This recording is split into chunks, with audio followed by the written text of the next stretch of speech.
Oh Lord, what would I do if I was a woman for a day? I would go shopping for chocolate shoes. I'd probably take that little pink floral dress I've got in my wardrobe and wear that without fear of getting caught. Well, ignoring the obvious spending all day in the shower type answer.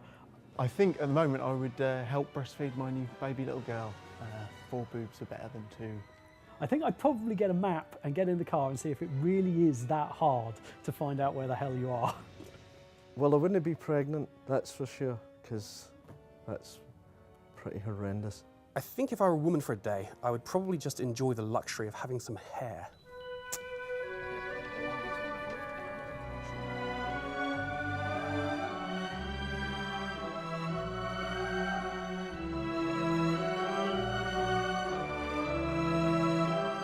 A good piece of concept art should take a basic idea that you've been given and imbue it with all the atmosphere possible. My favourite concept art that I've done has been generally the villagers and the creatures in Fable 2, especially the villager work that I've done. I hope I can see my influence in the style of the people in Fable, the style of the creatures. I hope that there's a little bit of darkness and a little bit of weirdness in there that's me. Fitting the world and the characters together is really best handled at the concept stage to make sure that everybody's on board with the general idea.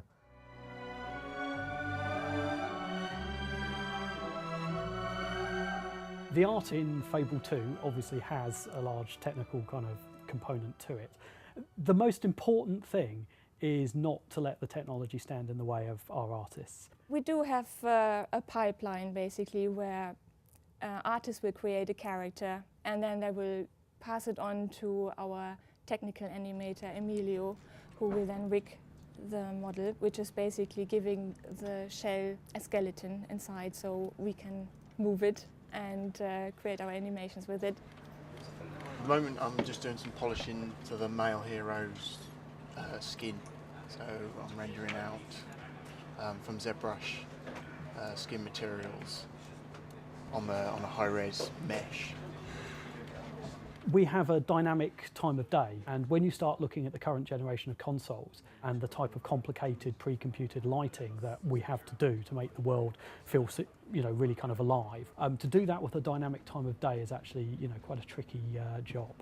So that's one of the things we do. Also, we allow you to walk from outside straight into a house, pretty much any house in the game.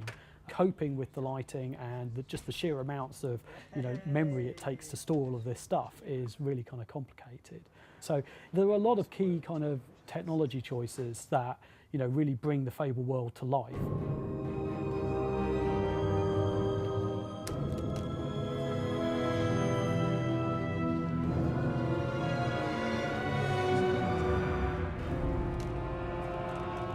I think there's a few things that we do that other games don't do.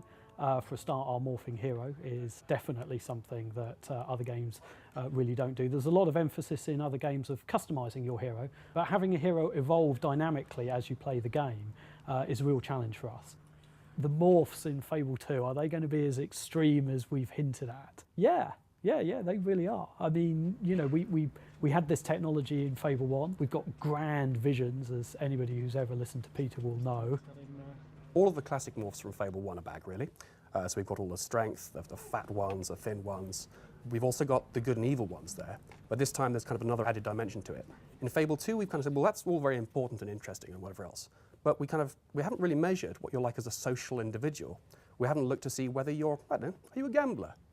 We kind of looked at all the things that people were asking, sort of things like university purity tests. Have you ever kissed anybody? And we're kind of measuring those things throughout the game this time.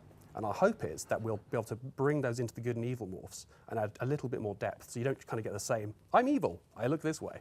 This time it'll be, I'm evil, I look this way, and you can also tell what I'm like with other people as well.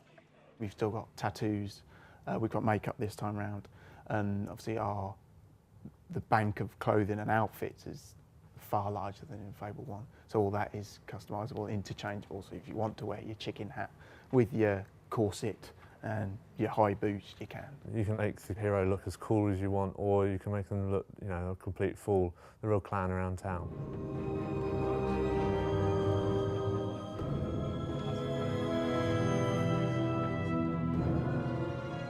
What we want to do this time is make sure that you feel the terror of impending death, but this time kind of take the sting out of the risk by saying, okay, we're not going to rewind the game for you. You will lose something, you will lose some experience, but we're not going to force you to play that bit of the game again, because you're obviously having some difficulty with it.